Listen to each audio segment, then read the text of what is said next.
Hello guys! Welcome everyone back to an episode of Mando Monday. This is the series where you guys ask the questions and I, of course, answer them. And that can be to do with anything related to Counter-Strike 2, Valve, future upcoming updates, such as CS2's first operation, a future addition to the Armory, or maybe it's new or returning maps, modes, weapons, or features. Not to mention it could also have anything to do with myself or the background. If you guys have a question you want a shot at being answered in next week's video, leave it down below this comment section or one of my many weekly community posts, usually before Mando Monday goes out. This week's Mando Monday is, well, yes, on a Tuesday, but that doesn't mean the episode isn't going to be a banger, because this is also our first video in nearly 2 weeks, and while a lot has been happening in and outside the game, at least for myself. With CS2's new quote-unquote major update that just released with a bunch of new skins for the Armory, and a slew of other information that update came with, such as Danger Zone, for an example, not returning anytime soon. Because of the major updates, the news, and data mines, we're most likely going to have a new CS2 news video later this week. But with that being said, I'm extremely excited to be back, but before we do so, I want to give a huge thank you to Skin Club for sponsoring today's video. Skin Club is a highly popular case opening platform with a massive collection of cases for you to unbox, giving a fair chance for all players. For those who are 18 years or older, elevate your gaming experience by collecting and upgrading amazing skins through a provably fair system, ensuring a fair chance whether you're unboxing by yourself, competing against other players, or battling bots. Consider the stakes and transform your unwanted baggage into something shiny. Simply select the skin, explore the upgrade options, and move the slider to your preference. Every month, Skin Club features a brand new event packed with cases, exciting giveaways, and points for participating on the platform, which can be spent on the marketplace. There are multiple different payment methods such as crypto, card, or skins. And withdrawing your winnings takes seconds. Head to your profile, select the skin you want, and you'll have it in your inventory. Don't miss out on the 7% deposit bonus. Check out the link in the description below.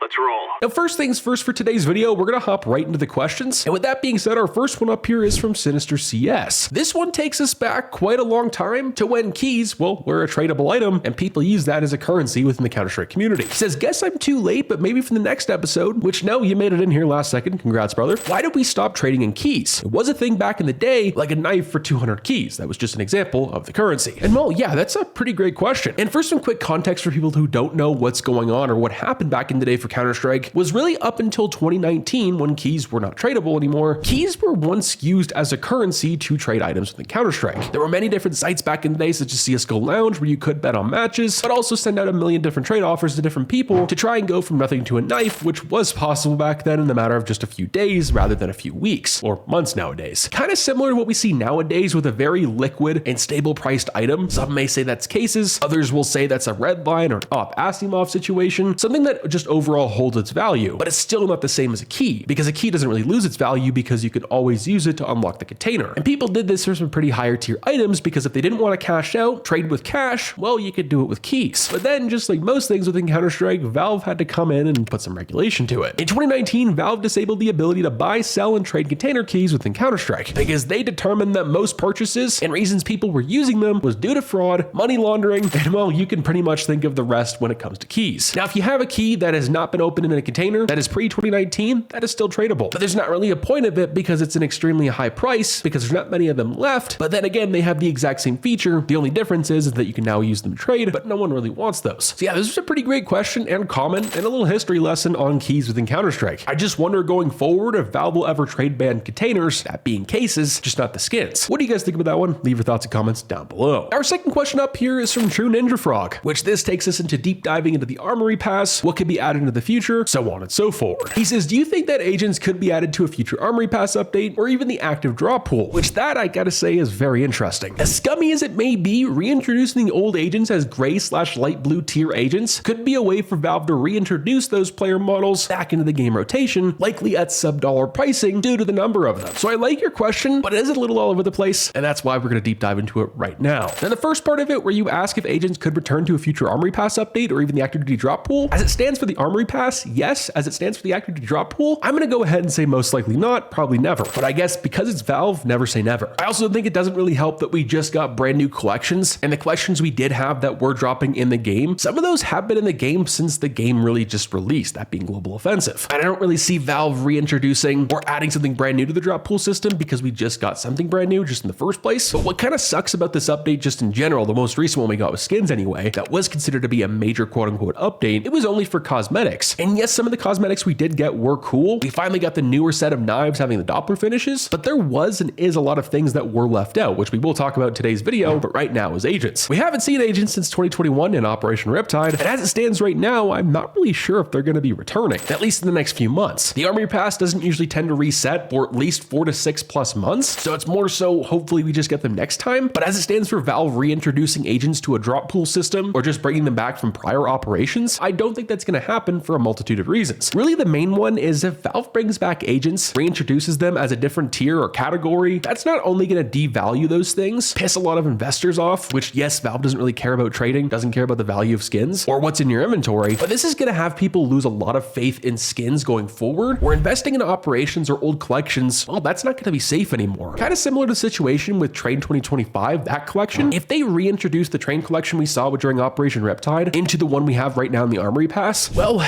people would be pretty pissed and your investments would no longer be safe for literally anything. So I don't think that's going to happen, but I do think we are kind of bound to get operators at some point in time for CS2. And as it stands for the old and current ones we have here in Counter-Strike, well, those are only going to continue to go in price without any new ones being added. Now let me know what you guys think down below. The next couple of videos, including today, we are going to talk about the void of content that was missed and Valve kind of dropping the ball with this most recent update. But this, I gotta say, was really one of them. Now, our next question up here for today's video is from King Gamer, and he says, are there any game modes coming to CS2 that could diversify the game? It's a great question, brother, but really the hard truth is, as of right now, we don't really have any that we know of. But old modes like Flying Scoutsman and Prop Hunt have been rumored to come to CS2 at some point in time, but as it stands from then until now, it's just rumor, nothing more, nothing less. But we can see and have seen through game files for CS2 over the last year that there has been a new game mode that Valve has been working on for the game. We just don't know what that is, when it will be coming, or really anything it consists of. But we know one thing's for sure is that Danger Zone is not going to be coming back according to data mines after this most recent major update. Danger Zone is pretty much officially gone and never will be seeing the light of day back in the Counter-Strike franchise. As much as this does suck for the people who did play it, well, you should have played it more while it was out, because that's the reason it's not coming back. It's because no one played it. It's too much work for the devs to upkeep as well as competitive and everything else. And well, one of the biggest questions from CS2's release until now is why we didn't see so many modes like CSGO had when it first came out or near its full deletion. Well, in my opinion, it comes down to laziness from the devs, but also people just not really playing them. You see, the problem with Counter-Strike and just a lot of games in general having too many maps, modes, and just different features to pick from is when you have too many maps, modes, and features to pick from, too many people are spread out, or even if the player count is pretty high, you're gonna have a lot of people playing different things, making the player count not really as high as it probably could be. So if there's 20 different modes within CS, even if the player count's 2 million, in some of those maps, modes, and different features you have in the game, you might only have a couple thousand people playing in a playlist, which will ultimately make it very hard to find a match. But is that really a problem in CS2? No, and I don't think it will be. I think the devs just have to focus on something like this question, where we have to add more maps, modes, and features to the game for people to play. Because the basic deathmatch arms race that we had back in CSGO that was added in CS2, and of course competitive, is getting stale, is getting boring, is getting old. I think it also just comes down to, which is kind of a question for me to you guys, do you guys think Valve is relying too heavily on the community workshop to fill the void of content? Because that's what feels like has been happening over the last year. Let me know what you guys think about that one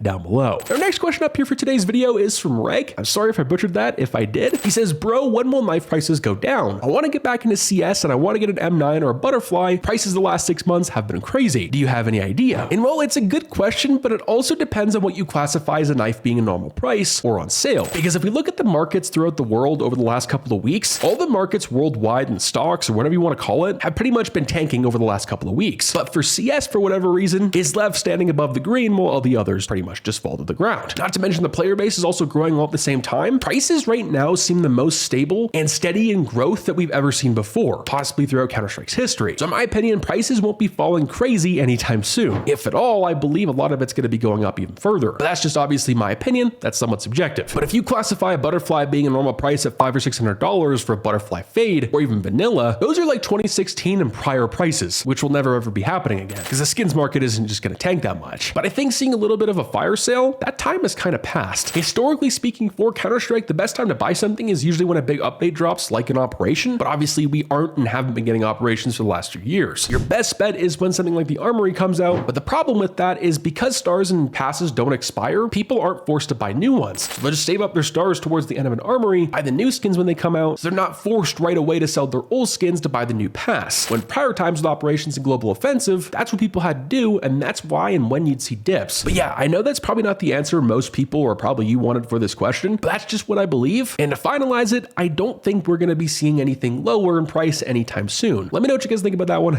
down below. Now, our next question up here is in regards to content for gameplay, and this one up here is from Crossy. Now he says, we've had an update for the drop pool on a new case. How long do you think it will be till the next gameplay update? And do you think it'll be more of a premier seasonal change, like with the addition of train previously and price changes to the economy for CS2? Well, that's a great question, and it's honestly something I don't even know if the CS devs themselves know how to answer. But it's pretty crazy in my personal opinion that we waited as long as we did for this most recent update, and all we got was skins. Nothing wrong with that, but after waiting months, and really what feels like since the launch of CS2 with the Call to Arms, which that technically wasn't even new, we haven't really seen any new content for CS2. A lot of people thought the last update was going to be content for gameplay, since we saw such a large gap since the last update, and there was a lot of rumored things with getting content for the Amory pass to earn stars aside from just buying passes. And at this point, for what's coming next, we really have no idea. But for how long I think it's going to be until the next major update, at least in terms of content for gameplay, don't specifically quote me on this, but if we don't see anything soon, meaning the next month or so, I don't think we're going to see anything until the late summer or the early fall of this year in 2025. Now, my reasoning for this is pretty valid, I'd say, and that's because Valve, as of right now, is already preparing for the next major, that being the Austin major in 2025. They already released the brand new rankings, and they're probably already working on the stickers, which probably isn't going to be too much because it's usually just a copy pasta from the year prior. And while we're not going to see content for gameplay or just content for CS2 until that's over, and if we base that off the past with major sales, well, we're not going to see these major stickers coming off the shop probably until late August, until the near or after the end of summer. So, like I said at the beginning, I think it's now or never. And for if this will be some sort of update where it's just a premiere change, well, I'm not sure. I know we're supposed to get a premiere seasonal change right around the time the Austin major either begins or ends. I can't really remember, but Valve was also supposed to do that a year ago, and instead they waited a year and a half. Not to mention there's also a lot of things with leaderboards still messed up from when they switched it over. But going back to your question for if I think there'll be some sort of event where premiere obviously goes to season 3, and we get some sort of map like train and miscellaneous things like weapon changes with prices, I think it's possible, but I just don't know what they could release. Cash, which we will talk about in the last question for today's video, I'm not sure is even coming to CS2. All it really comes down to is Valve-owned products, Valve-owned maps, which isn't really saying much. So I would expect premiere season 3, maybe some things tweaked and maybe miscellaneously fixed with the economy, maybe a new map and mode, returning one from CSGO, aside from other maps and modes that are just off to the side, not mainly focusing on competitive, because we also just got a map pool change with train. I wouldn't be expecting anything much anytime soon. Our last question up here is pretty interesting, and this guy says, do you think we're ever going to get more CSGO maps into CS2 this year other than Cash, such as Cobblestone? So like we briefed over in the last question, Cash at this point, from the creator not wanting to sell the map to Valve, which that I don't really understand too much of why that is happening, but I guess, hey, it's his choice. He can do what he wants since he made it. I don't really have too high hopes. Not to mention, I also don't really think Cash will be coming to the game, and if we did get a map pool change, if it was added,